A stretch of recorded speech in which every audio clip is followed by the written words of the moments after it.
it's Shannon Lady Warrior, and welcome to day 4 of the Warrior Dumbbell Domination. I hope you guys have been working hard this week. I hope that your bodies are feeling good. I would love to hear how your workouts are going, so drop me a message in the comments so I know. If you have any questions about the workouts, I can address them as well. But today is going to be all about shoulders. Okay, so when we do our shoulders, definitely want to be able to, lift and progress and be able to build nice rounded shoulders, keep our postures up, but we have to be super careful when it comes to our shoulders. They're a very small muscle group.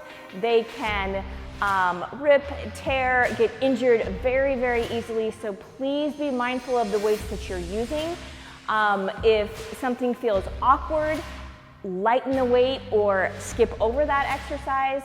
I try to do exercises for the shoulders that are very basic, but effective. So please make sure that you're choosing a weight that you can handle, that will challenge you, but is not going to put you over that threshold into injury or anything like that. And make sure about your form, okay? If you haven't done a specific exercise before, go lower in weight until you get used to it, and then get stronger, and then go up a little bit more.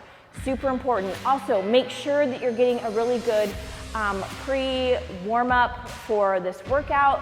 Warm up the entire body, do some stretching. I just hopped off the treadmill. I did some cardio to warm up my body and some stretching, so I feel good, my body's ready.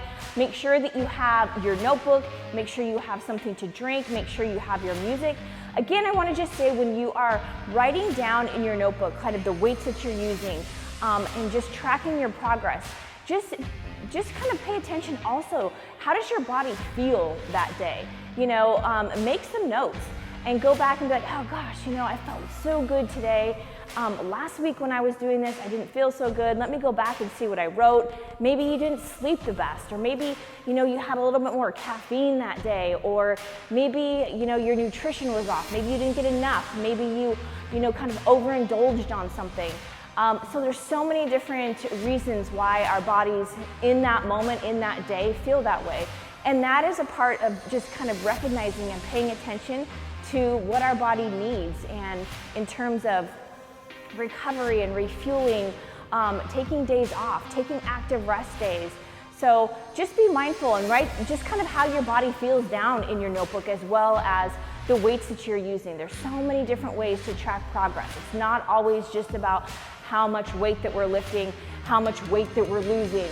It's not about that, okay? It starts in here, and then it flushes throughout the rest of your body. So I just wanted to touch on that because that's super important to me, and I just want to express that to you. All right, you guys, so I got my hair up, I got my cardio done, I got my makeup off, because it isn't about looking pretty, it's about just getting down and dirty. We're getting dirty. We're gonna kick our trash. So let's go do it with day 4, our shoulders. Let's start it up.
right, you guys, that is the end of day 4 of this Warrior Dumbbell Domination. We worked our shoulders. I don't know about you, but just to hold this cup right now, my shoulders are feeling it. It's like, oh my gosh, my arms. I do want to say that in the video, you'll notice that I did a lot, pretty much all of the exercises kneeling on this foam pad. You don't have to use this foam pad. You can use a towel, you can use a mat. This is just what I have. It works great too. But I did them kneeling because it takes away the use of that momentum. So I wanted to really focus on the muscles, the shoulders, and really controlling those movements and taking the momentum away. And I feel like when we are standing, we can, do a lot of rocking and use that momentum. But when we're on our knees, it's a little bit harder. Also, it allows us to really engage our core more and just focus on those muscles that we are trying to use through our core and those shoulders, just really putting them to work. So you do not have to do it on your knees. You can do everything standing if you want. But I just like to do that, especially when I'm doing my shoulders, because I use lighter weights and I want to really make those muscles work. I don't want to use the rest of my body to get those weights up. I want to use those shoulders. So that is why I did most all of them kneeling. But again, like I said, you don't have to do that if it's not comfortable for you. But remember, get a really good post-workout stretch, super important. Cool down that body. Refuel your body for the rest of the day to help that body repair and recover. Make sure that you're getting in a good 6 to 8 hours of sleep if you can, moving and walking around throughout the day, especially if you have like a desk job or something. Just making time to get up and just kind of walk around and get the blood flowing again. But make sure that you're cooling down properly, stretching, taking at least 5 minutes to do that. I hope your arms, I hope your shoulders are gonna feel good. We have one more day of this first week to finish. It's gonna be awesome. So I will see you guys right back here tomorrow to finish off week 1 of Warrior Dumbbell Domination. All right, I will check you guys tomorrow.